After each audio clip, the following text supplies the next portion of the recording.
Hello everyone, this is Boiler and I welcome you to another Starfield video.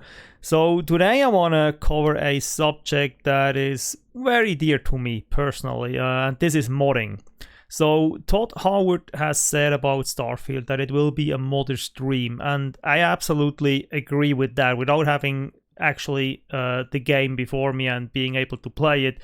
But just from everything we know about the game and what we know about Bethesda's history and their previous games, I absolutely concur that Starfield will be a modder stream. It will probably be the biggest stream modders ever had, basically. I personally, I'm not a big modder. I did mods for many games since the late 90s. Basically, as long as I have been a gamer, I also have been a modder. The first things I made were, of course, maps. And then also did some just tweaking the values within the ini files and stuff like that for some games. I also made larger mods like for X2, where I constructed basically my own galaxy and mashed together all kinds of ships and stations and stuff from other mods, and even made a few models of my own. I made a lot of mods for Bethesda games, obviously, for Morrowind, Oblivion, for Fallout 3, Fallout New Vegas, Fallout 4, which is probably the biggest mod, besides the X2 one that I ever did. I completely overhauled all the perks, completely rebalanced the entire game in the regard of leveling and skills and perks and stuff in Fallout 4, because I was just not happy with the system we had. I also did a complete rebalance with for Fallout 3, but that was much less substantial than the one I did for Fallout 4. But anyway, so I have a history with modding, especially with Bethesda games.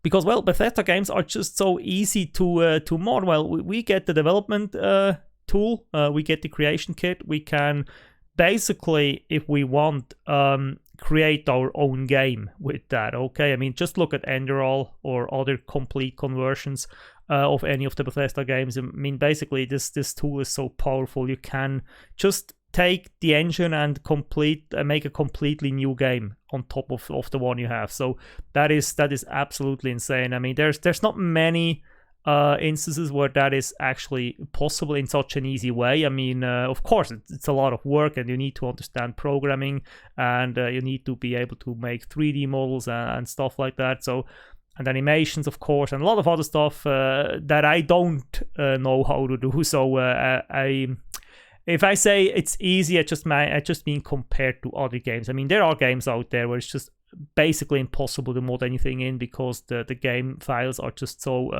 closed up and protected. You can't do anything with them. But with Bethesda games, it's really some of the easiest games to mod. And with the tool that we get, I mean, even people who don't really understand a lot about programming and animation and 3D models and stuff can do mods for Bethesda games. So we already have that history there. And with Starfield, we have a new unique case of a game that, just combined with the powerful tools we get from Bethesda and with the ease of modding that we have with Bethesda games, will just be something completely awesome for modders. I'm really looking forward to it. I'm not sure if I will make my own mods. That always depends. I usually take to modding a game when I dislike something and there isn't a mod out there from someone else that already fixes it in a way that I'm happy with. It's always, I usually wait for a while. When Fallout 4 came around, I actually played it for over 200 hours in vanilla state before I took to modding it myself, because I was always like hoping someone else would do it. But yeah, at the end of the day, I had to do it myself, because there was just no mod that fixed the leveling and perk system in a way that I was happy with. But yeah, I'm pretty peculiar with these things. So, but what I want to say is, I usually just take to modding when I don't find what I'm looking for anywhere else. So then I try to make it myself. But so I don't know if it will be necessary with Starfield. I mean, there are very few games that I can play in their vanilla state without feeling the need to mod something. Maybe it will be one of those games, but looking at Bethesda, I don't think so. I mean, I never met a Bethesda game that I didn't want to mod, basically. I mean, they're always great games, but there's always some things that are bugging me that I feel need fixing or changing, so I always end up using some mods from the internet, some of my own, and that's always what I do. So I'm not really sure about what Starfield will actually need in that regard. So I may make a few mods of my own. I probably will use mods from the community, and yeah. So, but what I wanted to talk about is actually how awesome this game will be for modding compared to other games that came before it. You see, when we look at games like Fallout or the Elder Scrolls games that we had so far from Bethesda, these games always take place on a huge world map, basically. So we have a single huge map. On that map, we have, of course, some separate world spaces like cities, like interiors, dungeons and stuff that are their own world space. But as far as the map goes, there's just one big map, square usually, with some invisible borders at the edge where we can't travel further. That represents the game world. Now, when then you have DLC or mods that add new, basically, lands to the game, you usually get that in a way of an island or a distant settlement or a distant region, a canyon, a valley, something that is separate from the main map. I mean, that there are some mods that just expand the borders on the main map, just move the invisible borders, so, and add new lands through that. But most mods, and as far as I know, all DLC just add new world spaces that you need to travel to by interacting with something. Sometimes it's an NPC you need to speak to. Sometimes it's a gateway or some kind of transportation you need to interact with to get to the new world space. So it's always felt like tacked on. So anything you would do in terms of DLC or mods would feel tacked on to the main map, to the main game. So you always basically felt where the original content ended and the added stuff begun, because you know, okay, no, now I have to travel to a new area. Okay, it's not 100% that way, but it's 95% that way, and it always was something that just made you feel, okay, this is additional content. With Starfield, we won't get that. Starfield, by its nature, is a completely different beast in that regard. We don't have a single world space that represents the map. We have already, and this is of course an assumption of mine, based on what we know of the game and about the Bethesda's game engine so far. We already have very probably different world spaces for systems, so I guess each system will be its own world space where you can fly around and do free flight in space and stuff. Then probably each planet and each moon will be its own world space. They even might have multiple world spaces depending on where you land. I'm not sure about that. Look, see my video where I talk a little bit about those things. But anyway, we'll just assume that each planet and each moon is its own world space. So we have separate world spaces for star systems and for planets and for moons. What that means is, no matter what you add, be it through DLC or a mod, no matter what you add, it will not feel tacked on or separate from the main game, because if you add a new moon to an existing planet, it will just be an additional moon. It will work like all the other moons. It will be a separate world space, and if you haven't visited that planet or that system before, you won't be able to tell the difference which moons are vanilla and which are from a mod. Same goes for planets. If someone adds a new planet, you install that mod, and if you haven't been to that system before and know what planets there are, or if you don't compare it with an official map, you will go there, you will see the planets, and you will not be able to tell which one is from a mod and which ones are vanilla. Now, of course, always provided the mod is of that quality that you can't tell the difference, basically. The same goes if someone decides to add an entire new solar system. I mean, Jesus Christ, we have a game where you can't just add your own solar system. Probably, I'm not really sure what will be possible, but I'm really quite confident that we can add our own solar systems in this game. So just think about that. You can add an entire solar system into the game, and the player who uses this mod can't really tell the difference because there's already 100 systems in the game. So if it's 101, I mean, it doesn't make a difference. You don't really notice it, and you can't just go there like you can go to any other star system. And if it's good quality mod, it will just feel like it has been always there. And that, I think, is a huge advantage for a mod. I mean, and I don't mind if I see what is mod and what is vanilla, if I can tell the difference, if I have to travel to a new area to get somewhere that has been added to the game. I don't mind that, but still, having a game like Starfield where you can just add whatever the freaking hell you like and fit in, having it fit in perfectly into the game world without the player noticing where the vanilla game ends and your mod begins.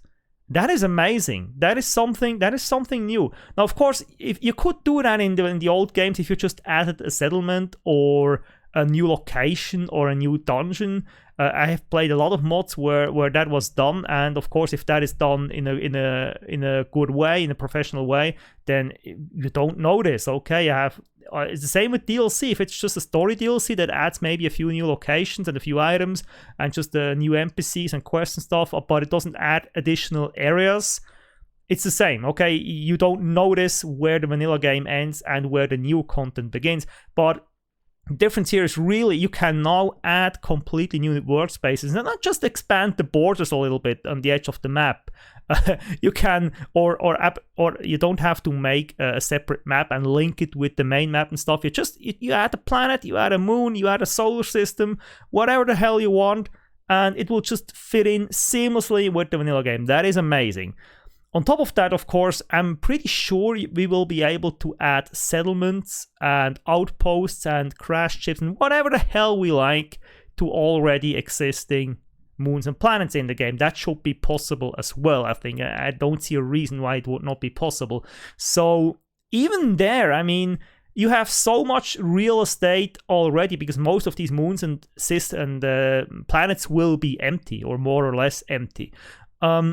You have so much real estate. As long as you just want to add a settlement or a base or crash ships or something like that, you can do that on the existing planets and moons. You don't even have to add new lands. There's so much real estate.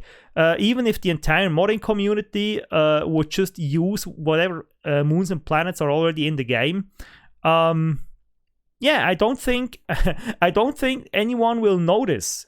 I mean, there's so much real estate, I think it will be enough for everyone, I guess. Well, of course, it depends on how large the planets actually are. But, there will be so much real estate already in the game. Yeah, everyone can do whatever hell he wants already. But, of course, the ability to add new moons, new planets, new star systems is, of course, a huge thing in on itself. Because it enables something else that we didn't have before. In the Fallout and Elder Scrolls games, if you wanted to add new regions and if you cared about the lore and the games and you wanted to provide an experience that fits seamlessly or as seamless as possible with the vanilla game, you had to make sure it fits in with the lore of the game. It had to feel like it belonged there, okay? I mean, there are some crazy mods out there that are fun and are good quality and everything, but that don't necessarily fit the lore, that were made more for fun than for actually fitting the lore. So that's okay.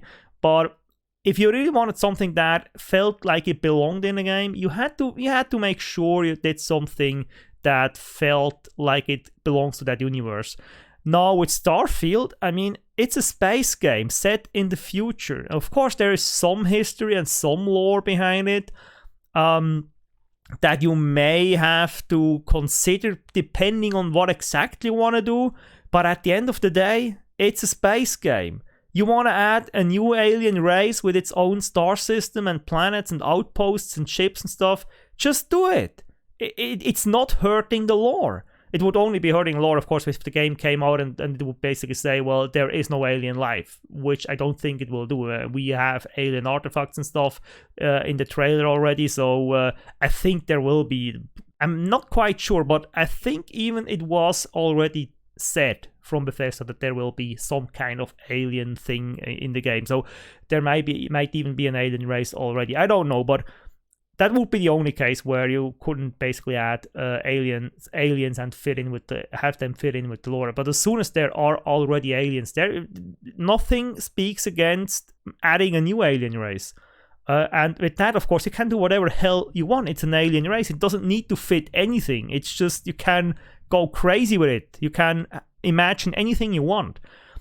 Depending on the history of the human colonies and humankind in general in the game, maybe I even think you can add lost human colonies and stuff. That could be possible as well. Like basically, so 100 years ago, that ship went lost and crashed on a planet far off the charted star systems, and they built a colony there, something like that. Okay, you can go crazy with that idea as well. I mean, depending on how much time you actually can squeeze in there and still have it fit with the lore, there's a lot of room for your imagination to come up with a really crazy human society or colony or anything you want.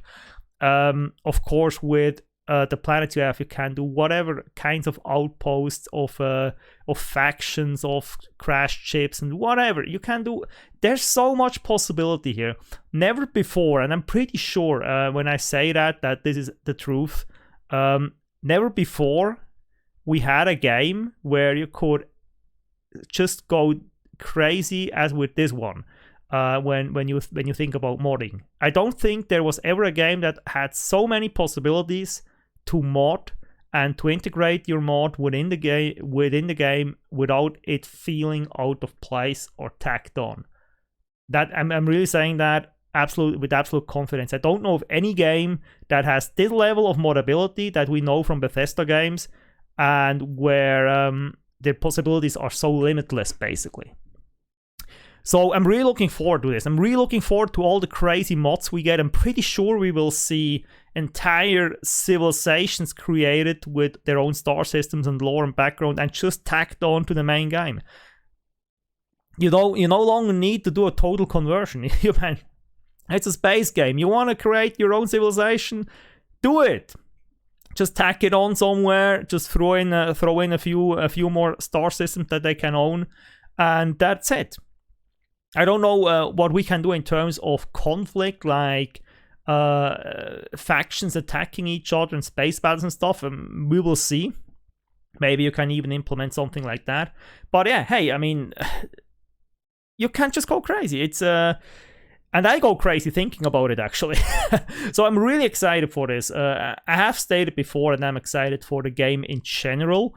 But I'm also really excited for the modding possibilities we will have, and I'm really excited to see what the internet community, the modding community is coming up with, because just looking at all the games from Daggerfall until Skyrim, looking at these games and at the crazy ass mods we get for these games that completely transform the experience, that add so much content and replayability and just keeping these games alive, it's amazing.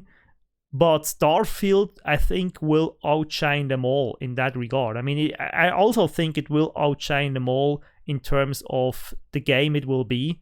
Except maybe Morrowind, because Morrowind is just so freaking amazing. It's hard to imagine any game outshining it, because it's not all about quantity and possibilities and freedom and stuff. It's also about quality of world building and of atmosphere and just of the imagination that flows into a game. And Morrowind is pretty unique in that regard. Morrowind is a rare gem that is really something you get every 10 to 20 years, I would say. So I'm not sure if it will be able to beat that. I mean, in some categories it will, but as a whole, I don't know. But every other Bethesda game after that and before that, I'm pretty sure that Starfield will outshine those games easily as a game already, and then of course if you add modding into the mix, it will just be the new king of the hill. I don't see it going any other way.